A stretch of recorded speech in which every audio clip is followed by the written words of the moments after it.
बिस्मिल्लाहिर्रहमानिर्रहीम अस्सलाम वालेकुम। अब हमने जो न्यूमेरिकल सॉल्व करना है उसकी स्टेटमेंट कुछ इस तरीके से है कि calculate message of 10⁻20 molecules of each of H2 O2 and CO2 at STP।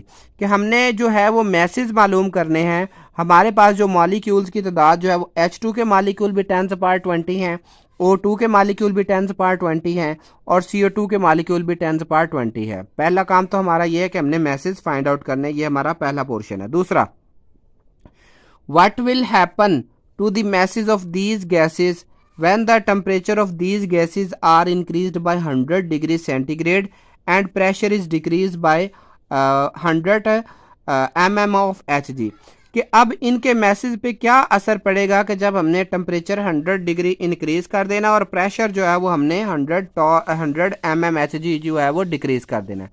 अब हमारे पास डाटा, सबसे पहले हम हाइड्रोजन का देखें तो moles of molecules of H2 10⁻20, molecules of O2 10⁻20, molecules of CO2 10⁻20, increase in temperature 100 degree centigrade और यहाँ पे जो है वो डिक्रीज ऑफ प्रेशर जो है वो हमारे पास कितना है 100 mm ऑफ Hg। अब मोलर मैस ऑफ H2 जो है वो 2 ग्राम पर मोल होता है। मोलर मैस ऑफ CO2 जो है 40 ग्राम बनता है। कार्बन का जो है वो 12 है, एक ऑक्सीजन का 16 होता है, दो का जो है वो, इसको मल्टीप्लाई करेंगे 32, तो 32 प्लस 12 जो 44 ग्राम पर मोल हो जाएगा। ये इनके एटॉमिक मैसेज होते हैं, ठीक है। तो मोलर मैस ऑफ O2 जो है वो 32 होता है। अब हमने फाइंड आउट क्या करना है, पहला जो पोर्शन है mass of H2, mass of O2 and mass of CO2। तो 1 mole of H2 at standard temperature and pressure has number of molecules, वो कितने हैं 6.02 10⁻22। तो 6.02 10⁻22 जो है वो 3 molecules of H2 at STP has mass 2.00 gram. मतलब कहने का ये है कि इस स्टेटमेंट का मतलब ये है कि अगर आपके पास 2.0 ग्राम ऑफ H2 हो तो बेसिकली ये 1 मोल के इक्वल है, और अगर ये 1 मोल है तो इसमें 6.02 10⁻23 पार्टिकल्स होते हैं। तो ये वाला जो है वो इस स्टेटमेंट का मतलब ये है।